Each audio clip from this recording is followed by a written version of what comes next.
Winning at anatomy revision, how to remember what matters most. Hi, I'm Hayley from Parallel Coaching, and in today's training, I want to share with you some memory tips that are going to make a huge difference if you're struggling to remember everything for your anatomy and physiology exam. Now, this is often an area that we get asked questions on, but the other day I had an email come through from a learner that was really overwhelmed, really confused, but also had a lot of self-doubt about the fact that she just couldn't remember the content from her anatomy exam as she was doing her revision. So she would revise, she'd work hard on her revision, whether that was reading, watching videos, and then a week later she would be frustrated at herself because she couldn't remember the content from her revision. So in doing so, this led to a huge amount of self-doubt. It led to the fact that she wanted to postpone her exam, she wanted to put it off, and she kind of felt a little bit lost. So what I want to share with you today are 5 points that I shared with this learner over email, and I know it will help you if you're stuck with your memory and also feeling like you're just a little bit overwhelmed by the sheer volume of the things that you have to remember ready for your exam. So I've got 5 points for you. The first point is that it's normal. Now, that might sound like it's not very helpful, but it is actually very helpful to know it's normal that you can't be expected to learn all of the details and you can't expect to know everything the very first time that you watch, listen, or read that content. So let's imagine that you watched a film a week ago. In watching this a week ago, you were enthralled, you were watching the film, you were totally present, but now can you recall the details? Can you recall all of the characters' names? Could you recall the colour of the car that they were driving in? Could you recall the name of the pub that they went to sit in? All of these types of details have probably passed you by because they were less relevant. And often what happens is that we judge our ability to remember something based purely on trying to remember those finite details rather than the actual detail that you need to know. And that's what matters most. So, for example, in your film scenario, instead of trying to remember every single little bit of detail, you would focus on remembering the plot, the moral of the story. Maybe you'd remember how it related to something that you know personally or a really funny joke. You remember the highlights. And this is important to remember for your revision as well, is that a week later, you're not going to remember all the finite details, but you are going to remember the very specific plot, the things that relate to you as a FITPRO, the things that relate to your training when you're working with clients or your own training.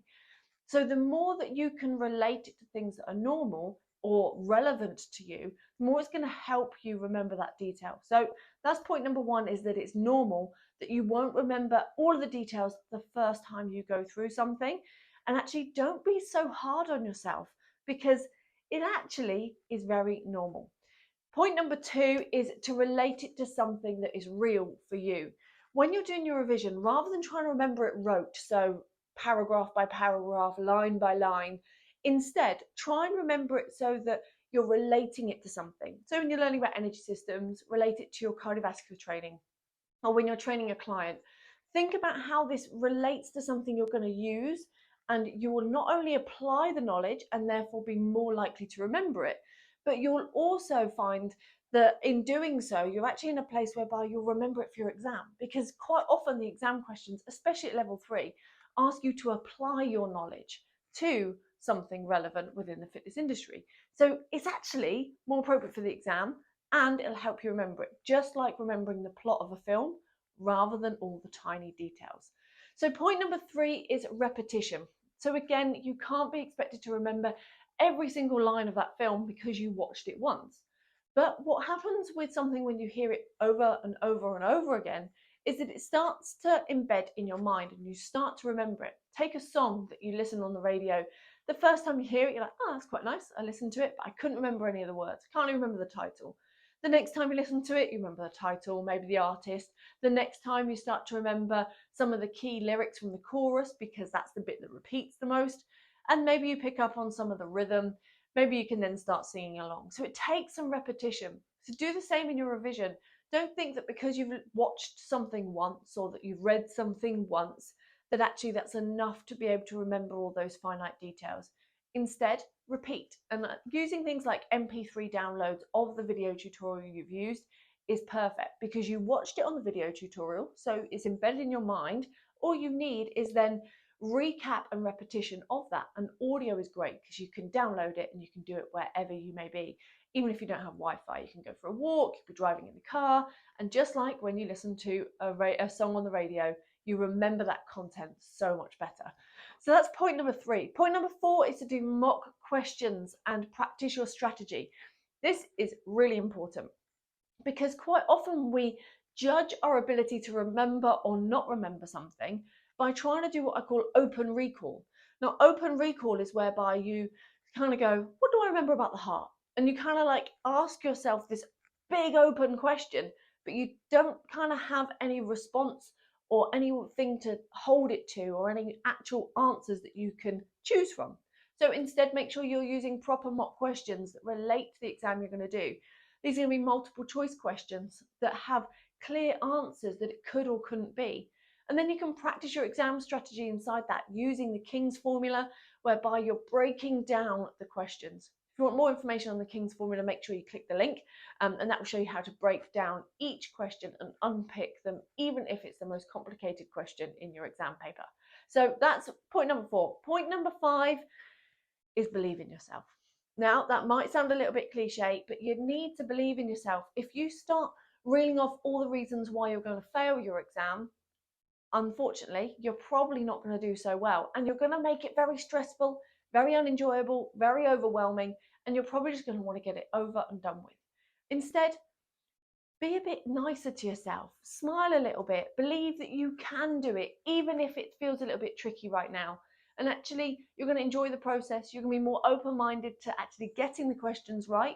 And it's going to put you in a better frame of mind when you see those exam questions on exam day. You're going to be ready to fire up and get going. So they're the 5 tips. These 5 tips are going to make a huge difference to your ability to recall information, but also how you feel about your anatomy exam and your memory. And actually, it's probably not as bad as you think it is. If you do want more help with your level 3 anatomy exam revision and you want video tutorials, MP3 downloads that you can repeat, you want easy ways of being able to learn, cheat sheets, mock questions, and our support and help along the way, then make sure you click the link and find out more about our revision bootcamp. Now, our revision bootcamps are designed for those that are working towards their level 2 or level 3 anatomy and physiology exams. We also have one for the level 3 nutrition as well. But if you do want any help and assistance, make sure you click that link and it'll have everything you need to make you move forwards and pass your exam with confidence. That brings us to the end of today's video. If you want to download 3 mock questions and access those so that you can test your knowledge, then please do click the link and that will take you to our blog. As you go to the blog, scroll to the bottom and you'll find 3 mock questions on there. Then you'll also be able to access more information on that revision bootcamp that I spoke about. I would love to know what your big takeaway has been from today's tutorial. So either drop a comment in the comments box below and let me know what your big takeaway is, or reach out to us on Messenger as well. Thank you so much for joining me, and I'll see you on the next one. Take care.